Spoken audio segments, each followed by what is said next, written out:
Greetings, happy Friday to you. Excuse me, iced tea. Oh man, what's the best thing for me to use to do body work with? Okay, it's not a hack on the kit. These are the things that we all have to do. It never fails to amuse me. I hate AMT kits. I hate them old MPC kits. Hey, listen, with a little bit of due diligence, Jake, do me a favor. Go in the cabinet and grab that 57, that blue 57 out of there.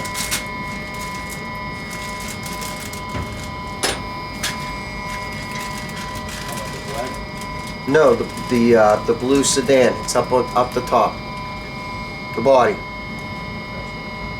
There you go. Thanks, kid.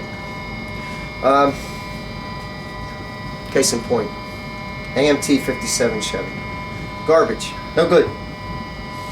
I don't know about that. This goes back to due diligence. Okay? When these bodies were produced, as far as I'm concerned, they were dead nuts on. Okay? Because they were developed in conjunction with the engineers from Detroit. So putting their best foot forward, okay, you got a 57 Bel Air coming out of the, Mr. Chevrolet's factory. Now, was there some work to do? Sure. Was there some divots to fill? Yeah, and that's what we're going to cover today. Okay, so yes, it can be done. And the end result, you saw it.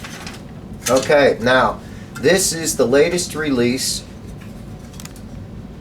Come on, Muggsy. There we go. This is Bruce Larson's Vega. Okay? Now, and I don't know how. Maybe I do know how.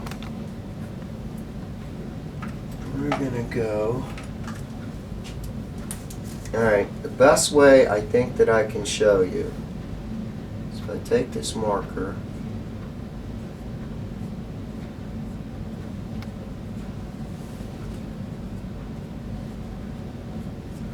Okay, now I went all the way across.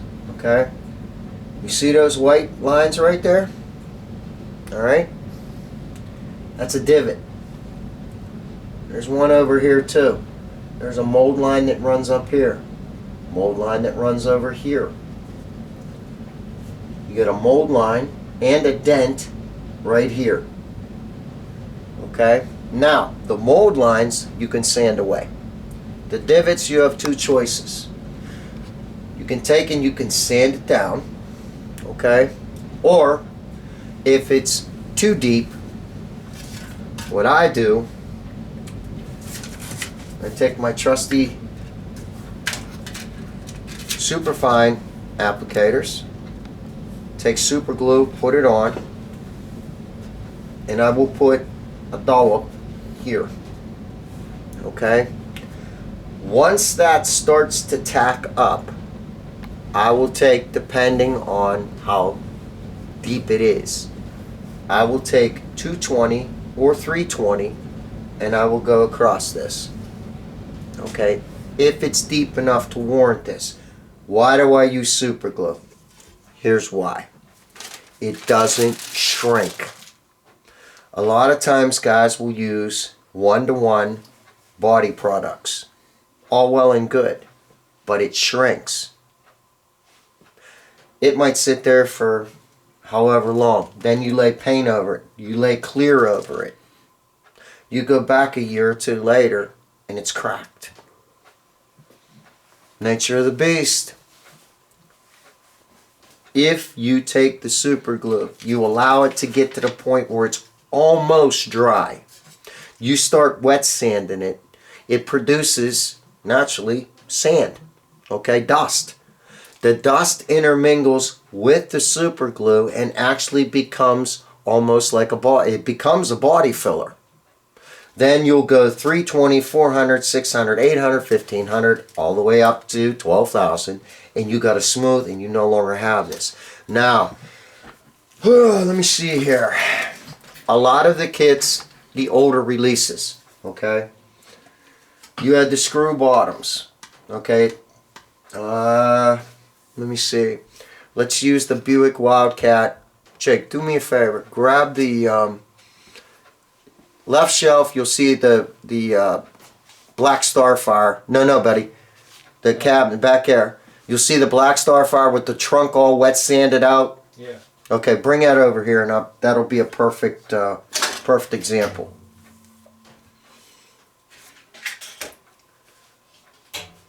Sorry about this. Should have been better prepared. But it's Friday.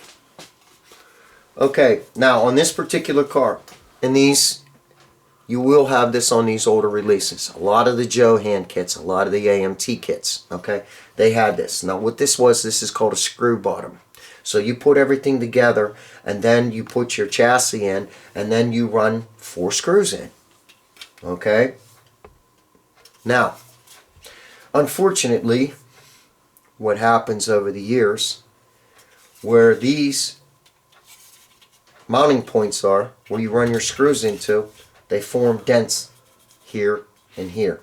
Sometimes even up and through here. Okay? So what you have to do, if they're not too deep, what I will do, I will sand the whole hood down. Okay? And then I will work my way back up through. Okay? Now, if they're really bad, like I said, you take a dollop of super glue and you put it on.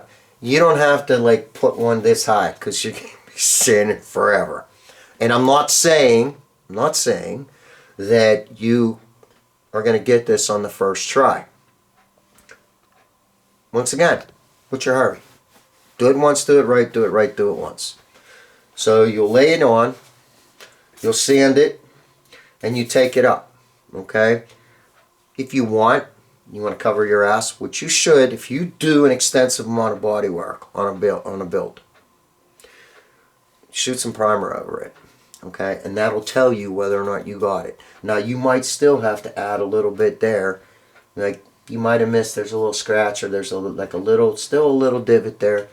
Just touch it in, let it dry, sand it down, you're in hose. Okay? Now, if the Revell Cobra, say you choose to not put the rear bumper, but you've got the holes in there. Now, you can take a small piece of Plastruct, flat Plastruct, cut it, glue it on the back of it. Once again, take a dollop, put it on there, touch it into each hole. Let it flash out, sand it. Now the holes are filled in and it blends perfectly. You never even know the hole was there.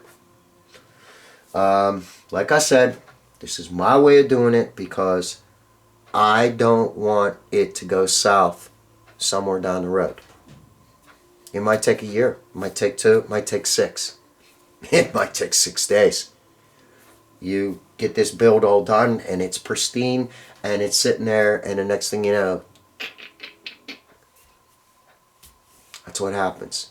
The one-to-one world and the model car world bear a tremendous amount of striking similarities. However, there's a whole bunch of other stuff that's completely different. Like I said, this is the easiest way for me to do it. I have much more control. I don't have to worry about lumping stuff up. You put it on too thick, too heavy, well, you might have, dipsy doodle in your trunk when you paint it. You want to avoid that. That's why this stuff, it's thin. This is medium viscosity now, and I should have brought that up. I use the medium viscosity. That way, it's still thin, but it still has a little bit of a body to it and it won't run. So, hope this helps. Hope this answered the question. And happy Friday to you. From Jake and I from Lone Wolf Custom Painting. God bless. Have a great weekend, and I'll see you next week. We're out.